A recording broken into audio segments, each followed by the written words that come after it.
My daughter had a baby and didn't call me. I found out from her Instagram 3 months later. The next day, I quietly changed my will and disappeared from her life. When she found out, she was standing at my doorstep with, "Good day, dear listeners. It's Clara again. I'm glad you're here with me. Please like this video and listen to my story till the end and let me know which city you're listening from. That way, I can see how far my story has traveled. My name is Margaret Callahan, though everyone who matters has always called me Peggy. I am 67 years old. I live in a cream-colored craftsman house on Elmwood Street in Portland, Oregon. And for most of my adult life, I believed that I had done things right. I raised Diane alone after her father, Robert, died of a heart attack when she was 14. I worked double shifts as a high school vice principal while finishing my master's degree at night. I drove her to every soccer practice, sat in the front row at every choir concert, helped her pack her dorm room at the University of Oregon with the kind of careful, folded love that a mother pours into cardboard boxes when she knows her child is leaving. When Diane married Trevor Weston at 32, I paid for a third of the wedding without being asked, simply because I saw the numbers and I understood what was right. I thought we were close. That is the sentence that costs me the most to write. The first signal came about 2 years after the wedding. It was subtle, the way the first crack in a wall always is. Diane began calling less. Not dramatically less, just less. Where we had spoken twice a week, we now spoke once. Where she had texted me small things, a funny sign she'd seen, a recipe she'd tried, the texts grew shorter, more obligatory. "Hope you're well, Mom. Busy week." I told myself it was the natural rhythm of a married woman building her own life. I told myself I was not the kind of mother who clung. But then came the Christmas of 2021. Trevor's mother, Carol Weston, had flown in from Scottsdale, Arizona, and for the first time in 6 years of holidays, I was not invited to Christmas dinner. Diane called me the day before, to explain that they were keeping it small this year. Small, a word that contained multitudes. When I drove past their house on Christmas morning, I will admit I did that. I am not proud of it, but I did. Carol's rental car was in the driveway, and through the front window I could see the warm orange glow of a lit tree. I sat in my car on that cold December street and asked myself a question I would spend the next year trying to answer. When exactly had I become an outsider in my own daughter's life? I said nothing to Diane. I sent a card. I brought gifts on the 27th when I was permitted a brief visit. Carol was still there, settled into the guest room like a piece of furniture that had always belonged. She greeted me with the particular warmth of a woman who has already won and knows it. All bright smiles and unnecessary hugs. I smiled back. That was my first mistake. Throughout 2022, the distance hardened. Diane became pregnant. I learned this not from a phone call, but from a group text that included, among others, Trevor's college roommate and his wife in Denver. A group text. I was listed somewhere in the middle, between neighbors I had never met. I told myself, this is her news to share as she wishes. I sent flowers. I offered to help set up the nursery. The offers were received with vague warmth and never acted upon. Every time I suggested a visit, there was a reason. Diane was tired, they were busy, Carol was coming that weekend. Carol was always coming that weekend. And then Diane stopped posting on social media for several months. Her Instagram went quiet, and I assumed she was resting, nesting, the way pregnant women do. I checked occasionally. I am not ashamed of that either. It was a Tuesday evening in March of last year. I was sitting at my kitchen table with a cup of chamomile tea, catching up on the small, ordinary business of being alive. Bills, a book club email, a message from my friend Barbara about a weekend trip. I opened Instagram without any particular purpose. The photograph stopped my heart. It was Diane, sitting in what I recognized as a hospital room rocking chair. She was wearing a soft gray robe. In her arms was a baby, small, red-faced, impossibly real, wrapped in a white and pink striped hospital blanket. Trevor stood behind her, grinning, and in the corner of the frame, one hand resting on Diane's shoulder with proprietary tenderness, stood Carol Weston. The caption read, "Welcome to the world, Lily Rose Weston. Our hearts are full." Posted 3 months earlier. December 14th. December. My grandchild had been born in December. She was already 3 months old. She already had eyelashes and a name and a grandmother, just not me. I set down my tea. I did not cry. I sat very still in my kitchen and listened to the sound of the refrigerator humming, and I understood, with the cold clarity of a woman who has survived grief before, that something had just ended. I just didn't know yet what I was going to do about it. I did not sleep that night. I lay in the bed Robert and I had shared for 22 years, in the house where Diane had grown up, and I let myself feel the full weight of what had happened, not the photograph itself. Though that image, Carol's hand on Diane's shoulder, returned to me again and again, like a splinter I kept pressing. But the architecture of it, the planning it required. Someone had decided consciously, deliberately, not to call me when Diane went into labor. Someone had held that baby in a hospital room and chosen silence. That was not an oversight. That was a decision. I am a practical woman.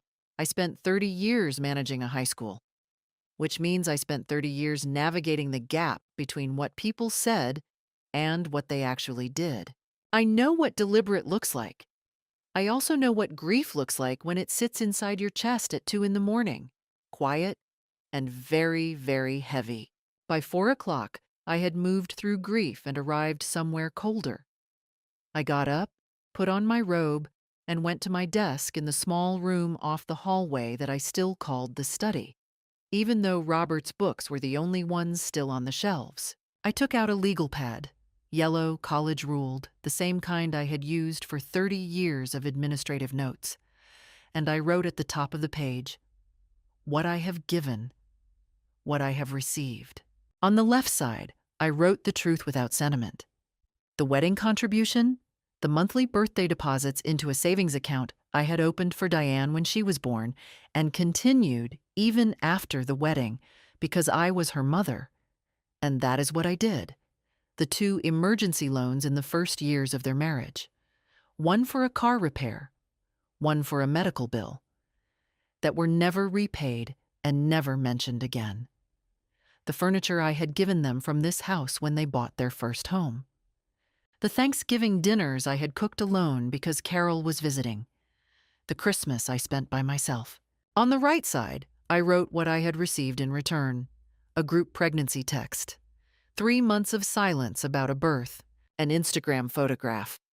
I looked at that page for a long time. Then I turned it over and wrote one name at the top. Attorney James Howell. James had handled Robert's estate when he died, and he had been my attorney ever since.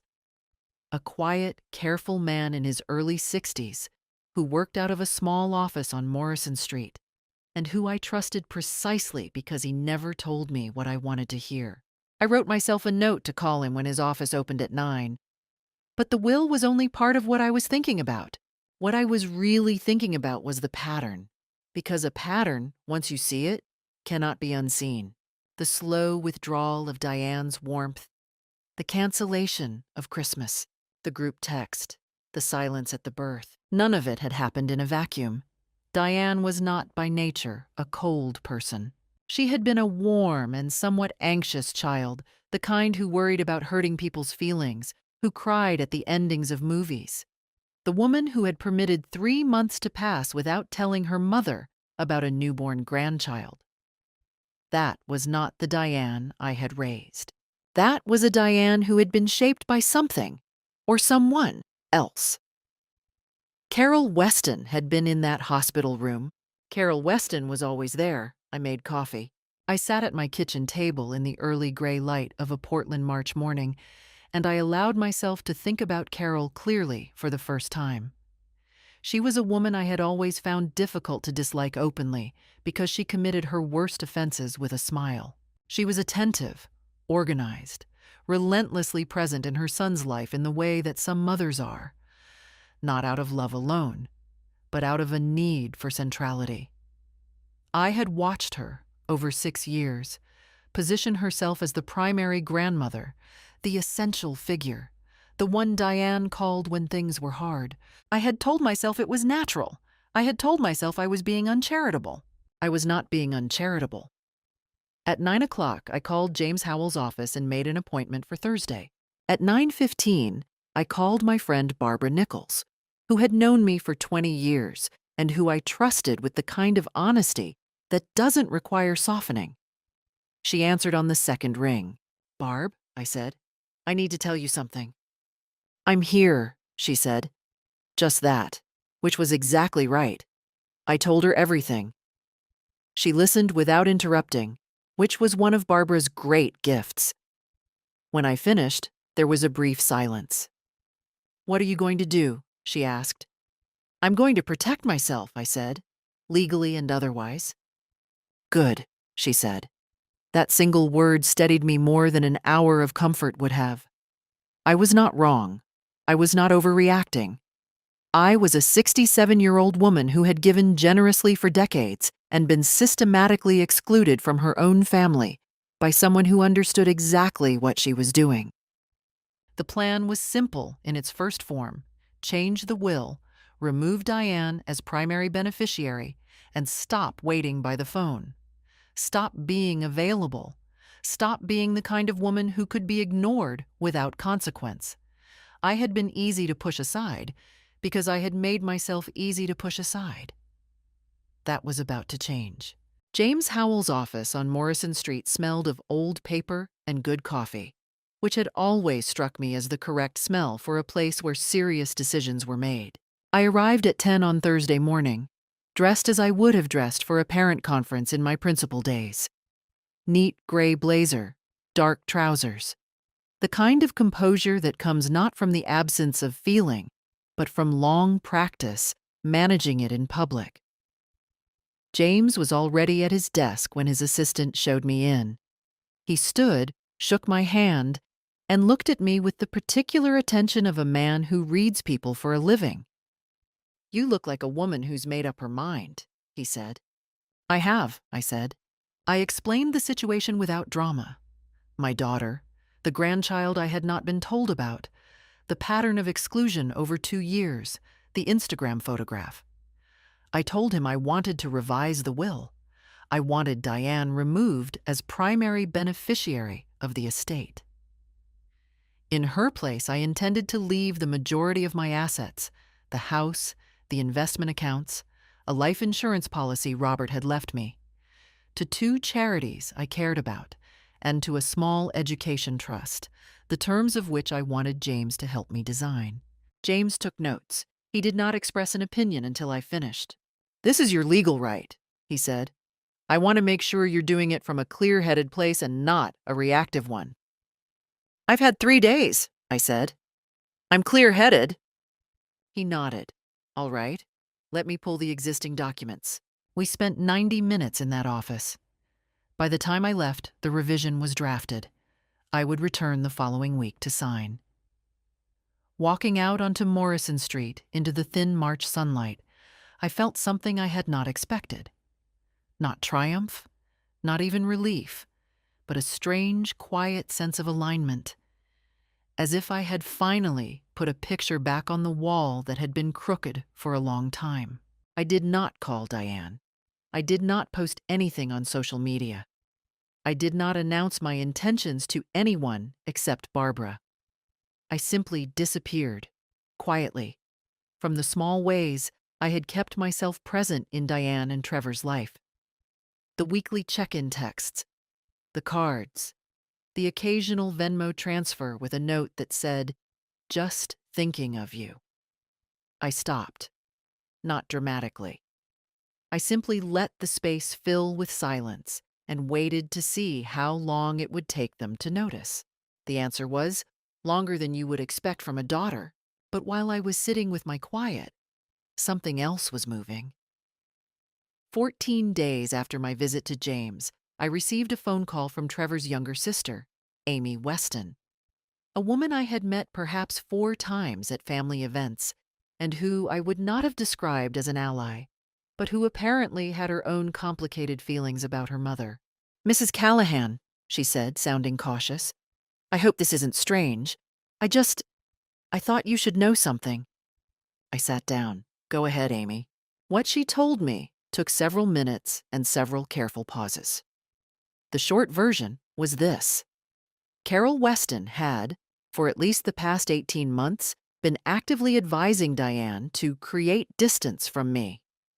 Amy had overheard a phone call in Scottsdale the previous Thanksgiving. Carol telling Trevor that Peggy was too enmeshed, that Diane needed to build her own family unit, that my presence was competing with their marriage. Amy had also heard Carol say, in the weeks before Lily's birth, that the hospital visit should be immediate family only, a category that, in Carol's architecture, did not include me. "I don't know if this helps," Amy said. "I just felt like someone should tell you." "It helps," I said. "Thank you, Amy. I mean that." After we hung up, I sat in the study for a long time. There it was. Not suspicion, not pattern recognition, not the educated guesses of a woman who'd spent too many nights running the math. Proof. A living witness to a deliberate campaign, conducted in a Scottsdale kitchen over Thanksgiving turkey, to remove me from my daughter's life. Had Diane agreed willingly? Had she been so thoroughly shaped by 6 years of Carol's presence that she'd lost access to her own instincts? Or had she simply found it easier to follow the path of least resistance? I didn't know. I wasn't sure it mattered anymore. What mattered was that the following Tuesday, I returned to James Howell's office on Morrison Street and signed the new will. It was done. I imagine Diane found out the way most people find out things they weren't supposed to know, through a careless word in the wrong conversation. James Howell was a discreet man, but his office was not a vault. At some point in the 3 weeks following my signing, a mutual contact, a woman named Patricia, who had done bookkeeping for both James and the Westons' real estate agent, apparently mentioned to Trevor in passing that she'd seen me at the attorney's office twice in 1 month. Trevor told Carol. Carol told Diane. And one Friday afternoon in April, my doorbell rang. I looked through the front window before I opened it. Diane was standing on my porch, and behind her, slightly to the left, stood Carol Weston. Not quite at her shoulder, but close enough. Both of them were dressed carefully. That struck me. The care of the clothing. This was not an impulsive visit. I opened the door. I did not open the screen. "Mom," Diane said. Her voice had the tight brightness of someone reciting a script they'd rehearsed, but didn't quite believe. "We need to talk." "About what?" I asked. A pause. "About whatever you're planning with your attorney." I looked at my daughter's face. She was 38 years old, and she looked in that moment young and uncertain, and very much like Carol's instrument. Was it possible she did not see it? That she genuinely could not feel the strings? "Come inside," I said, to Diane, just to Diane. Carol moved toward the door. I kept my hand on the frame. "This is a conversation between Diane and me," I said. My voice was level. I had spent 30 years managing buildings full of adolescents. I knew exactly how to make a sentence feel final without raising it. Carol's smile did not waver. "Of course," she said. "I'll wait in the car." She did not go to the car. She sat down in one of my porch chairs, settled her handbag in her lap, and became very still. The way a person becomes still when they are listening. Diane and I sat in the living room. She did not take off her coat. She told me that she'd heard I had changed some legal documents, and she wanted to understand why. She used the word understand several times, in the careful way people use it when they mean something else. She said she hoped we could talk openly. She said she had been so busy with the baby whose birth she had not told me about, the baby who was now 3.5 months old and whom I had still never held. I let her finish. "Diane," I said, "you didn't call me when Lily was born." She looked down. "We were overwhelmed." 3 months, I said. "I learned from Instagram. 3 months. I know that wasn't, I know that looks bad." "It doesn't look bad," I said. "It is bad, and it didn't happen by accident." Something crossed her face then. A flinch, small and quick, that told me Amy's information had been accurate. She knew. On some level, she had always known. Then her expression closed. "I think you're overreacting," she said. "And if you've changed your will out of spite, that's going to hurt our whole family." I noticed the word spite. It was Carol's word. I could hear it. "My will is my business," I said. "I spent my entire adult life taking care of this family. I'm simply adjusting my plans to reflect my actual relationships." Diane stood up. Her voice had gone harder. "You know Trevor's firm is struggling. We have a new baby. If something happened to you, then I hope you have Carol," I said. It came out quietly, not cruelly, I think. Or perhaps a little cruelly. But honestly, she left. Through the window, I watched her walk to Carol's car. She had not waited in mine. And watched Carol reach over and touch her arm and speak to her for a long moment. Then they drove away. That evening, my hands were shaking slightly, which I had not permitted myself to notice while they were in my house. I made myself a simple dinner, took a bath, and called Barbara. "She brought Carol," I said. Barbara was quiet for a moment. "Of course she did." The following week, I drove to the coast. A small rented room in Cannon Beach, 3 nights, the sound of the Pacific and the smell of salt, and the particular peace of being somewhere that no one knew your address. I walked on the beach in the mornings. I ate clam chowder. I sat and watched the waves work themselves against the shore with patient, indifferent power. I needed that. I came home steadier than I had left. It was a Tuesday evening, about 2 weeks after I returned from Cannon Beach, when my phone lit up with a text from Diane. Not a call, a text. That choice told me something. "Hi, Mom. Trevor and I wanted to invite you for dinner Saturday, just us. We'd love for you to meet Lily." I read it twice. I set the phone down and went and watered the plant on the kitchen windowsill. A trailing pothos I had kept alive for 11 years, and which I regarded as a small, daily proof of my own consistency, and thought about what that message was. It was not a gesture of repair. Repair would have come first as an acknowledgement, as an apology specific enough to show it understood what it was apologizing for. This was a tactic. Carol had recognized that direct confrontation had not worked. So they were trying the other door. Come to dinner. See the baby. Feel the pull of that face, those tiny fingers, the weight of an infant in your arms. Fall back into your place in the family. Forget what you know. Return the will to its original form. I knew the playbook because I had watched it work on other women, mothers who had been deliberately sidelined, then dangled access to grandchildren like a reward for compliance. It was an effective tactic. It was effective because the love was real, even when the gesture offering it was not. I texted back, "Thank you for the invitation. I'm not ready for that yet. I need more time." Diane did not respond for 2 days. When she did, she wrote, "I understand. I hope you know we love you." The we, I noticed, not I. Carol was still in that sentence somewhere. I did not respond. I put the phone in the kitchen drawer and went about my evening. The following Saturday, I had lunch with Barbara at a Vietnamese place on Division Street that we had been going to for years. We sat by the window and ordered the usual: the lemongrass chicken, the spring rolls, the iced Vietnamese coffee that I had once described to Robert as the finest argument for staying alive.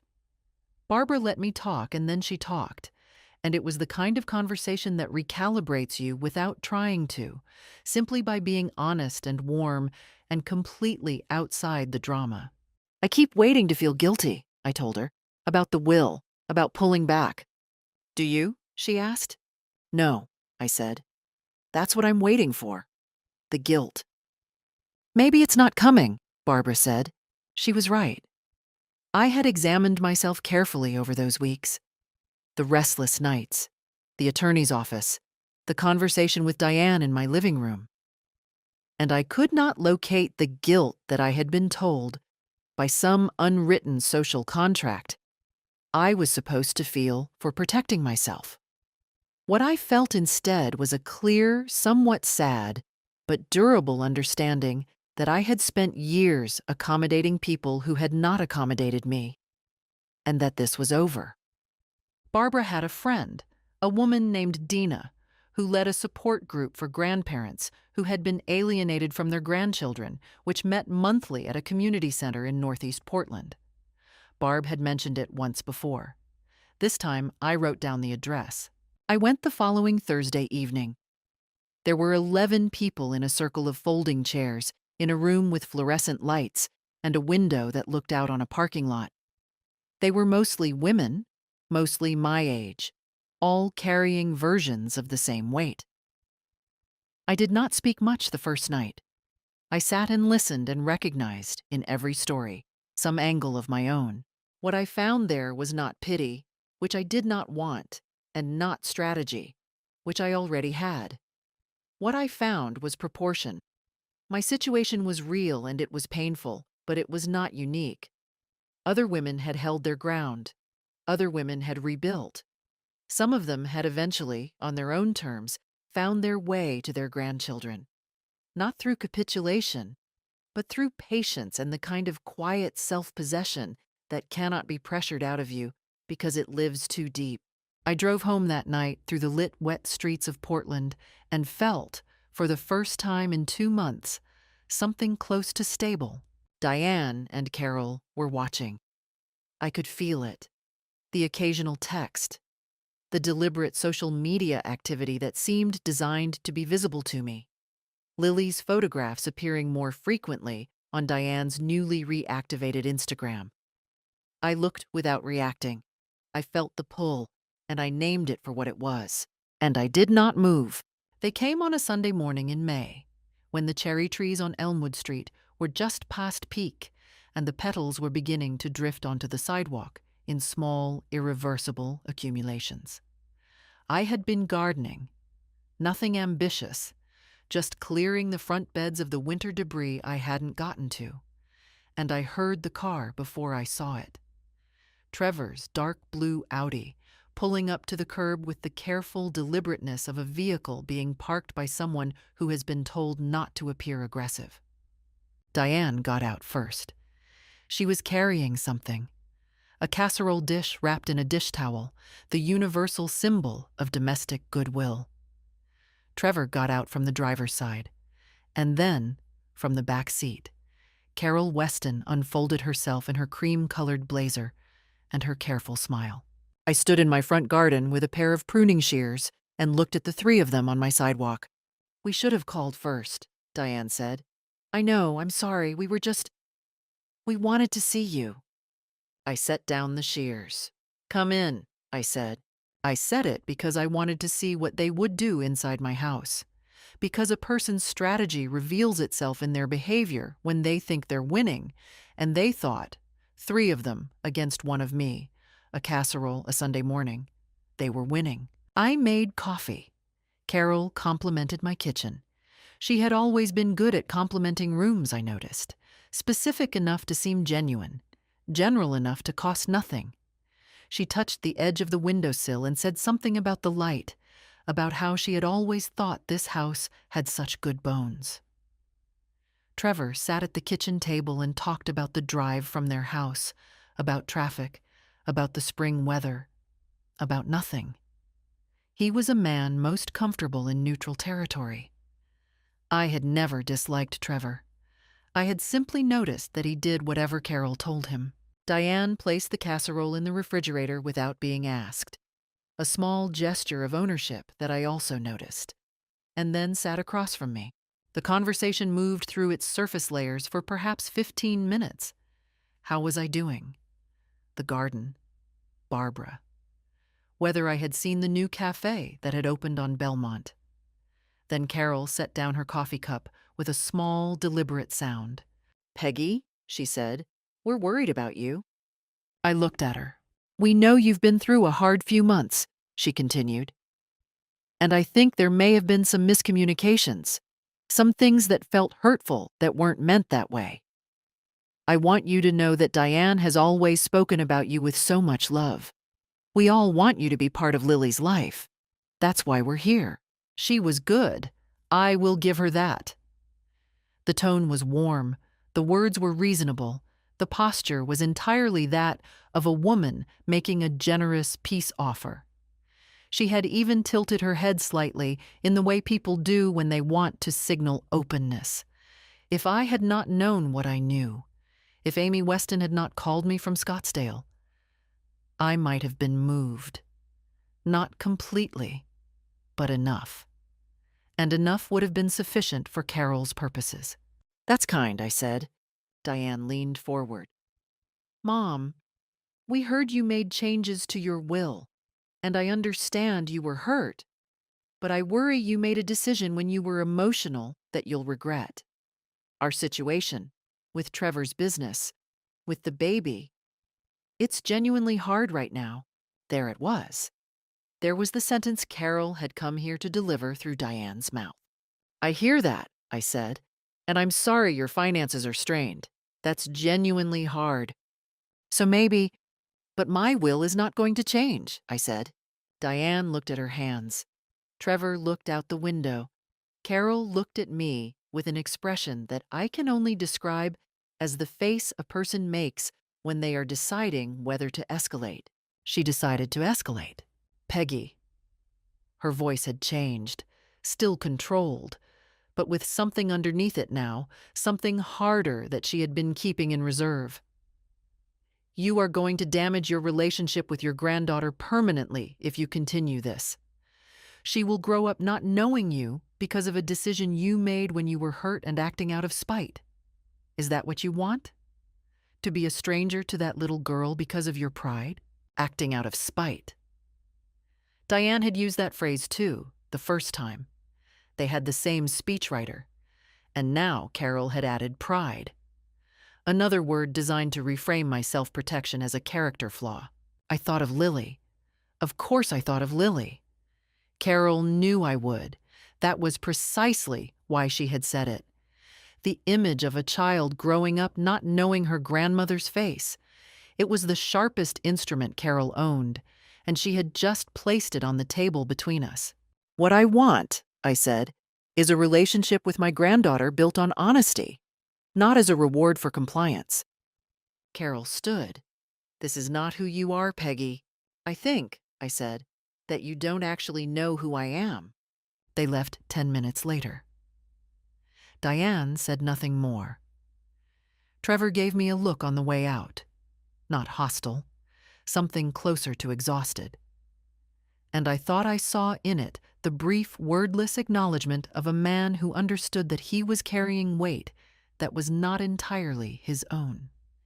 The casserole remained in my refrigerator, which I found oddly aggressive. I put it in the trash. After the door closed, I stood in my kitchen, and I felt it. A genuine spike of fear, low and cold in my chest. The threat about Lily had landed. Of course it had. That was the point. They had aimed at the one thing they knew was real, and they were not wrong that it was real. The love I felt for a child I had held only in my imagination was as actual as anything I had ever felt. Carol understood that. That understanding was what made her dangerous. But as I stood there, I noticed that the fear did not produce surrender. It produced something harder and cleaner. If they were willing to use a child as a bargaining chip, if that was their final argument, then I already knew everything I needed to know about the terms on which I refused to live. I called Barbara that evening. I also made a note in my yellow legal pad of exactly what Carol had said, the date, and the time. I wrote down pride and spite and permanent damage. Her words, in her order. I wrote down the time they arrived and the time they left. I was building a record. I did not yet know how soon I would need it. The meeting at James Howell's office on a Thursday morning in June was my idea, though I had been careful about how I arranged it. I had told Diane 2 weeks earlier that I was willing to have one formal conversation about the family situation, her phrase, and that I preferred it to happen in a neutral setting with James present, since he was my attorney and had been involved in the estate planning decisions she wanted to discuss. I had suggested that each of them bring whoever they felt they needed for support. I had said this calmly, and she had agreed, cautiously, perhaps sensing an opening, perhaps assuming that a formal setting meant I was ready to negotiate. I was not ready to negotiate. I was ready to finish. What Diane did not know was that Amy Weston was also in James's building that morning. In the small conference room down the hall, available if needed, having agreed 3 days earlier after a long phone call with me to provide a written statement and, if asked, to speak directly. What Carol did not know was that the conversation she had conducted in her Scottsdale kitchen the previous Thanksgiving had been partially corroborated. By Amy, yes, but also by 2 text messages that Amy had saved, exchanges between herself and Trevor, in which Trevor had referenced in his easygoing, indirect way that Mom thought it was better for them to have their own family bubble, and that Peggy had been a bit much. Trevor's summary of his mother's words, not his own assessment. Amy had forwarded those texts to me 3 weeks earlier, after a long and careful conversation, during which I had asked her directly whether she was willing to stand behind them. She had said yes. I had forwarded them to James. They arrived at 10. Diane, Trevor, and Carol, which told me something. Carol had not been able to resist. She was dressed as she always dressed for important occasions. Neat, unremarkable, entirely designed to project the reasonableness of a woman who has nothing to hide. James shook hands with all of them and showed no indication that anything other than a mediation was about to occur. We sat at the conference table. I chose the seat at the far end. James opened by explaining that this was an informal conversation, not a legal proceeding, and that his role was simply to provide a structured environment for a difficult family discussion. Carol nodded at this as if it were a reasonable arrangement she was graciously accepting, as if she were the one who had extended the invitation. I let the opening exchanges proceed without interruption. Diane spoke about feeling caught between people she loved. Trevor said something about wanting everyone to move forward. Carol spoke about family harmony and the importance of not letting misunderstandings calcify into grievances. She was calm and authoritative, and she used the word Peggy regularly, with a slight emphasis, in the tone one uses with someone slightly younger or slightly less competent than oneself. I sat and let her speak. I had learned in 30 years of difficult conversations that people reveal their strategy most completely when they believe they are succeeding. Then James said quietly, "Peggy, would you like to speak to the specific events that led to your estate decisions?" I looked at Carol. "Yes," I said. "I would." I described the pattern without drama and without apology. The Christmas exclusion. The group pregnancy announcement sent to neighbors in Denver. The hospital room, the 3 months, the Instagram photograph with Carol's hand on Diane's shoulder. I described the dynamic I had observed over 6 years. The systematic repositioning of Carol as the central grandmother, the slow erosion of my place in the significant moments of my daughter's life. I spoke without trembling. I had prepared for this the way I had once prepared for difficult parent conferences, with a timeline, with facts, with the kind of clear-eyed, unhurried delivery that makes denial not just difficult, but visibly awkward. Diane's face was complicated throughout. I could see her processing, not with anger, but with something slower and harder. The expression of someone watching a picture they had believed in reassemble itself into a different image. Trevor was very still. Carol's expression had been shifting, almost imperceptibly, from warmth to concentration to something tighter. "These are perceptions," Carol said when I finished. "I think everyone at this table has their own experience of events. That's natural in families. That's why we're here, to share those experiences and find a path." "I have documentation," I said. Silence settled over the table like weather. I nodded to James, who placed 2 printed pages in the center of the table. He had printed Amy's written statement and the 2 text messages from Trevor's own phone, formatted clearly, dated, each screenshot with the contact names visible at the top. Carol looked at them. I watched her read her son's words.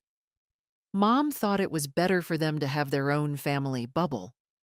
In his own casual texting syntax, which carried the unambiguous ring of a summary, not an invention. I watched her understand, in real time, that her daughter-in-law's younger sister had been on the other side of a wall in Scottsdale last Thanksgiving and had heard considerably more than she was supposed to hear. And then I watched the composure fracture. Not loudly. Carol was too practiced for loud, but around the eyes and at the corners of her mouth, the careful performance of reasonableness developed its first visible seams. "Amy had no right to," she began. "She had every right," I said. "She told the truth." You've been building a case against me, Peggy. This entire time you've been sitting here planning." "Carol," my voice was even, "I have been quiet for 6 years. I am speaking now." Diane had put her hand over her mouth. She was looking at the text messages, at her husband's words, at her mother-in-law's architecture laid out in black and white, with an expression I recognized because I had seen it once before, when Diane was 15 and discovered that a friend she trusted had been lying to her for months. It was not anger. It was the specific grief of understanding that you have been managed by someone you loved. She was seeing it. At last, in that conference room on a June morning in Portland, she was seeing all of it. Trevor said nothing. He had gone the color of old chalk. Carol tried twice more, redirecting, reframing, reintroducing the language of misperception and the complexity of blended families and what's best for Lily. Each time, James quietly redirected her to the documents on the table. Each time, the attempt landed with a little less authority than the one before. Like a fire that keeps reaching for oxygen, it can no longer find. The room did not erupt. There were no raised voices and nothing was thrown. What happened was quieter than that and more complete. Carol Weston ran out of ground to stand on, and every person in that room watched it happen in real time. That is a particular kind of defeat. It does not end with a bang. It ends with a woman in a cream blazer who cannot look directly at her son. The meeting in James's office lasted 2 hours and 40 minutes. I know this because I looked at the clock when we stood to leave and noted it with the same automatic precision that had governed 30 years of school days. 2 hours and 40 minutes to dismantle 6 years of careful construction. It seemed, in the moment, both very long and very short. What had happened in that room could not be unhappened. That was the nature of evidence, not that it created truth, which had always existed, but that it removed the comfortable distance between truth and acknowledgement. Carol had been operating behind a scrim of plausible deniability for the better part of a decade, and Amy's testimony, combined with Trevor's own words in his own texts from his own phone, had taken that scrim down completely. She could not reframe it. She could not smile her way past a written record. The document was not my opinion or my hurt feelings or my perception of events. It was her son's account of her instructions, time-stamped and signed. In the days that followed, the consequences unfolded in the measured, real-world way that consequences always do when the underlying cause is genuinely real. Carol flew back to Scottsdale 48 hours after the meeting. I was not told this directly. Barbara's neighbor knew someone who worked near the airport, and these things travel in the particular way of small Portland social networks. She left without another communication to me. She sent no email, made no call, attempted no final reframe. That silence told me more than words would have. A woman who believes she still has ground to recover keeps talking. Carol had stopped talking.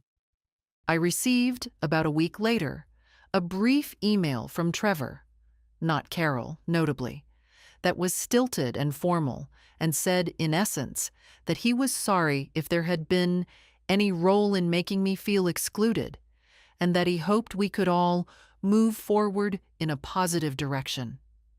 It was the apology of a man who understood the full scope of what had happened, but could not yet say it plainly, perhaps because saying it plainly would have required him to name his mother in terms he wasn't ready for. I wrote back a single measured line. I appreciate you writing. I hope you will. I meant it. I had never held Trevor fully responsible for being his mother's son, though I had held him responsible for the choices he had made as an adult, and that accounting remained open between us. Diane called me on a Monday morning, 10 days after the meeting. A real call. Not a text, not a managed communication arranged after a conference with Carol, not a performance for anyone's benefit. She called at 8:15, which was early, which told me she had made the decision before the day had time to talk her out of it. She said, "Mom, I don't know how to say what I need to say." "Then say it badly," I told her. "It's all right." She cried. Not the careful, contained emotion of the woman who had stood in my living room in April with her coat still on and her words prepared. This was the unguarded crying of someone working through something real and overdue, the kind of crying that doesn't care how it sounds. She said she hadn't understood how thoroughly she had been managed. She said she had told herself for years that she was simply keeping the peace, simply not making things complicated, and she had not let herself look at what that cost or who paid it. She said she was ashamed about the hospital. She said she had been sitting in that rocking chair with her mother-in-law's hand on her shoulder, and something had felt wrong, and she had ignored it because she didn't know how to navigate two mothers who occupied different sizes of space, and she had taken the path of least resistance, and that path had led here, and she was sorry. I listened to all of it. I did not interrupt. I did not reassure prematurely. When she finished, I waited a moment, and then I said, "I believe you. And I need us to do this differently going forward." "I know," she said. "I want to. I need to. That means I come to your house. I meet Lily on a regular schedule. I am included in the things that a grandmother is part of, not as a courtesy, not on the condition that it doesn't inconvenience anyone else's plans." "Yes. And it means that my relationship with my granddaughter is not paused or rearranged based on Carol's visit schedule. When she comes to town, I don't disappear. My Tuesday is still my Tuesday." A longer pause. I heard her breathe. Then, "Yes, I understand. That's fair." We talked for another 40 minutes. We did not resolve everything. There was far too much history in that wound for a single phone call to close it. But we established the terms of a beginning. That, I had learned, was the only honest way to start. Not with forgiveness declared like a finish line crossed, but with terms agreed upon and a direction chosen. The will remained changed. I want to be clear about this because I think it matters. The revisions I had made were not a punishment to be undone once behavior improved. They were a correction of a document written for a relationship that no longer existed in its original form. The new structure reflected reality. Charitable trusts for causes I believed in. An independent education fund for Lily that I controlled and that could not be redirected by anyone else's circumstances. and a reduced but genuine inheritance for Diane. Reduced not out of malice, but because I was no longer willing to pretend that the relationship we had was the relationship I had always assumed it to be. We were starting over. The new will reflected the start, not the fantasy of the prior years. James had advised me, with his characteristic quiet precision, that removing Lily entirely from any future consideration would serve no one. He was right. She was 4 months old. She had done nothing wrong except be born into a complicated family, which is not a crime. It is simply a condition that most humans share. 3 weeks after the phone call, I drove to Diane and Trevor's house in the late light of a Tuesday afternoon. Diane opened the door before I reached the porch. She had been crying recently. Her eyes were still slightly pink at the edges, but she stood straight, and she stepped aside to let me in without the managed ceremony of someone performing reconciliation.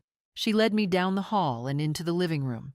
Lily was in a bouncy seat by the window, studying the particular quality of the late afternoon light, the way very young infants do, with that completely unguarded total attention that is one of the most extraordinary things a human face is capable of expressing.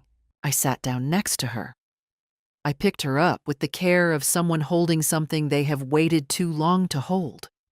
Not fragile, but precious, which is different. She was warm and solid and real in the way that no photograph is ever quite real. She smelled of powder and something softer underneath it, the particular scent that belongs only to very new people. She looked at me with the unfocused, searching seriousness of a 4-month-old encountering a new face. I looked back at her without performing anything. "Hello," I said. "I'm your other grandmother." And that was enough to begin. The year that followed was, in many ways, the quietest of my adult life. And the best. I want to be careful not to make it sound simpler than it was. The rebuilding of a relationship like the one Diane and I had damaged takes more than one phone call and one afternoon with a baby in a living room. There were awkward visits and careful conversations and moments where I could feel us both navigating the new geography of what we had become to each other. Not the mother and daughter of assumption, but 2 women who had seen something real between them and were choosing, deliberately and with full knowledge of the alternative, to try again. But we did try. That was the difference. We tried with our eyes open. I began visiting on Tuesdays and occasional Sundays. Visits that were in the calendar, confirmed, not subject to cancellation based on whether another grandmother was in town. I watched Lily learn to sit up, then to crawl, then to pull herself upright on furniture with the ferocious determination of someone who has recently discovered that standing is possible. I read to her. I sat on Diane's kitchen floor and made faces that made her laugh. I was there in the ordinary way, not the ceremonial way, not the managed holiday way, but the every Tuesday afternoon way that I now understood was the only way that actually counted. Diane and I found our way to a different kind of honesty. It was not always comfortable. There were conversations we had to have about the years of distance, about what Diane had permitted, and what she had told herself about it, that required both of us to stay in our chairs when the instinct was to leave. But we had them. And on the other side of each one, the ground between us was a little more solid. Trevor, I think, was quietly relieved. He was not a complicated man at heart. He was a man who had spent his adult life navigating between a very strong mother and whatever family he was trying to build, and the meeting at James's office had clarified something for him that he had not previously allowed himself to see. He was not warm to me in the way Diane was, but he was present and decent, and that was more than enough. Carol Weston did not come back to Portland. Part of it was the natural consequence of the exposure in James's office, of having her strategy documented and named in a room with witnesses. but part of it was something more concrete. Trevor had spoken to her in the weeks after the meeting and told her, with more directness than he had previously managed, that she was welcome in their lives, but not in their decisions. According to Amy, Carol had received this with the frozen composure of a woman who was accustomed to winning and had encountered something she did not know how to categorize. She visited once the following October for 3 days. I simply arranged my Tuesday for the following week. There was no confrontation, only the clean separation of two orbits that no longer overlapped. As for me, I went back to Cannon Beach in August with Barbara. 5 nights, morning walks, too much fish, and laughter about things that had nothing to do with wills or attorneys or Sunday casseroles left in trash cans. I planted a small rose garden in the front beds that autumn. 6 plants, a copper obelisk, a bench from an estate sale. I sat on that bench one September evening with Lily asleep in the guest room and understood what I had been given by all of it. Not just my granddaughter, though she was at the center of everything, but myself. The version of myself that no longer confused love with availability or generosity with compliance. I had stopped being easy to ignore. It turned out to matter more than I had expected. I spent 67 years believing that the kindest thing a mother could do was make herself available. What I learned, in the year of Lily's first smile and Amy's phone call and a signed will on James Howell's desk, was this: love without boundaries is not generosity. It is an open door that some people will simply keep walking through. The women who raised us may not have had the language for this. I am giving it to you now. What would you have done? Would you have stayed quiet? Would you have knocked on the door first or simply disappeared? Tell me in the comments. I read everyone.